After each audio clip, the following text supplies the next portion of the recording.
Hi, welcome to the video.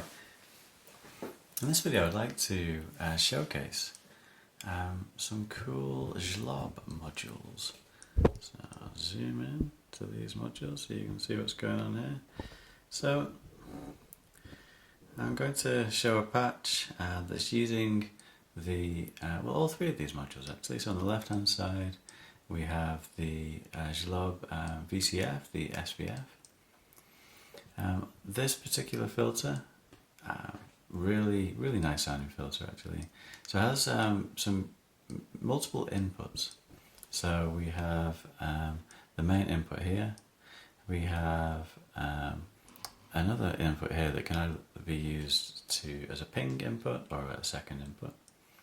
And then we also have two CV inputs. So we have the main CV input here, and then we have another one that can be attenuverted using the attenuverter there.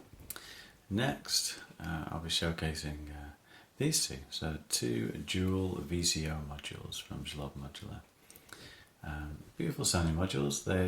So each module has two separate VCOs that outputs a triangle, a square, and a sine wave.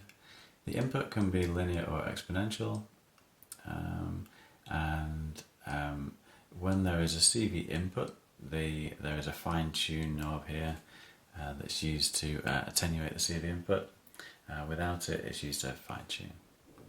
And then on the right-hand side here, I have the Skew Fade LFO. So you can produce some really interesting shapes with this module actually. It has several outputs. I'll show you what I'm using the outputs for, and then you can control the speed of the LFO, the shape of the LFO, using the rate knob here and the rate switch, low, medium, fast, slow, medium, fast. And then we have a skew and fade, and then also the fade can be CV controlled as well. So moving on to the patch. So I'll just take you through what's going on in this particular patch. So starting with a chord progression. I'll just bring this sound in now so you can hear it. So this chord progression, starting down at the bottom here. So we have the Ladic 180 providing gates, and then the expander, the 183. The CV out from the 183 is going into the instrument harmonic. The harmonic, I'm taking the root note and the third into the left oscillator here. The left oscillator, the root note is the the triangle output, and then the third note is the square output. Pushing it into this mixer, the square output is a bit louder, so I've got that attenuated in the mixer.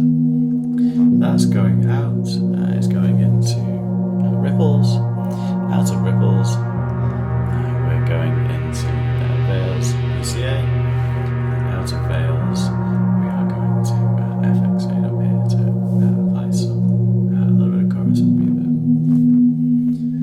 The voltage control for the VCA is coming from an envelope being created by the Doper 140-2, and that is being triggered by, I got that correct, so the CV here,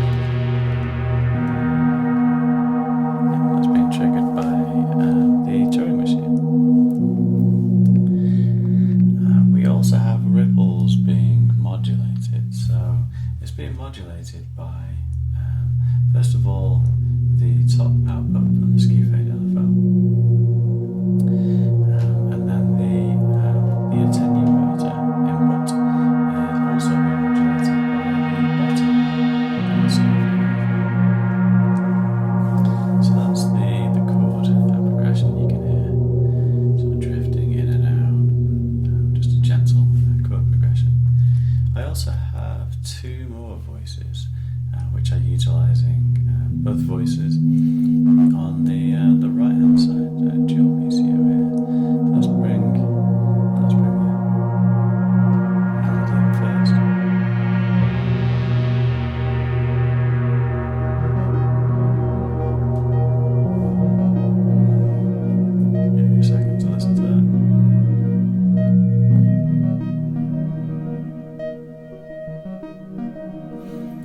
So this melody, starting with the Turing machine down here, going out of the Turing machine into Penrose quantizer, out of the quantizer we are going into the bottom VCO.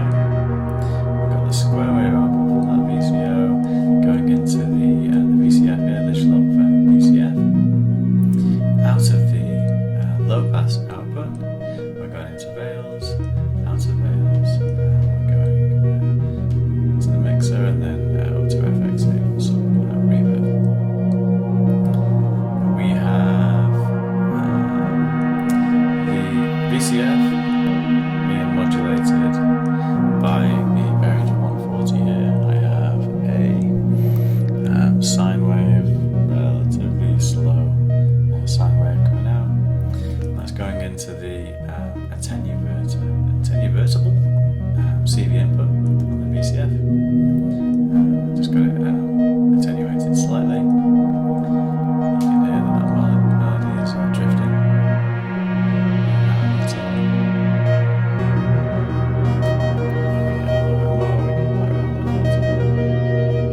I've got the resonance down on this particular patch.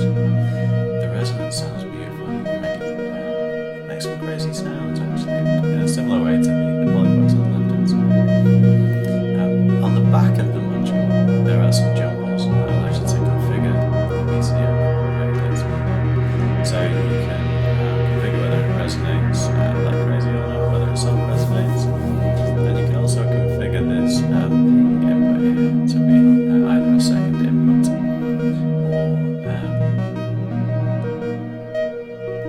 let's turn that down a little bit. It's distorted somewhere probably, so yeah, FX now. You can also configure this to be a second input or a ping, so you can play around with some resonance sounds, high-back style. I also have a third voice in this patch, which I'll bring in a second just to introduce this one. So I'm taking the 7th note out of the harmonic. I have a little bit of slew, a little bit of glide on the 7th note. This is coming out. It's going into the top input on the second VCO. I'm taking the square wave out, and that's going into the polybox VCO. Out of the polybox VCO, we're going into the mixer, and then we're having some reverb applied by FX8 over the top. Polybox is being modulated by two sources. The simple one, I'm using the right channel of Rampage here, output B, and then you can see it's just a regular triangle shape LFO, just cycling a little bit of rise, just slightly more the fall, and that's attenuated a little at halfway. It's also being modulated using the second CV input on the VCF. We have output A from the Rampage. Output A, again, is cycling, just like output B. It's quite a bit quicker. You can see we've got, you can see this also changing, and it's changing because I'm using the input, the exponential CV input that controls the rise and the fall, and I'm modulating that input using the final output of the Skew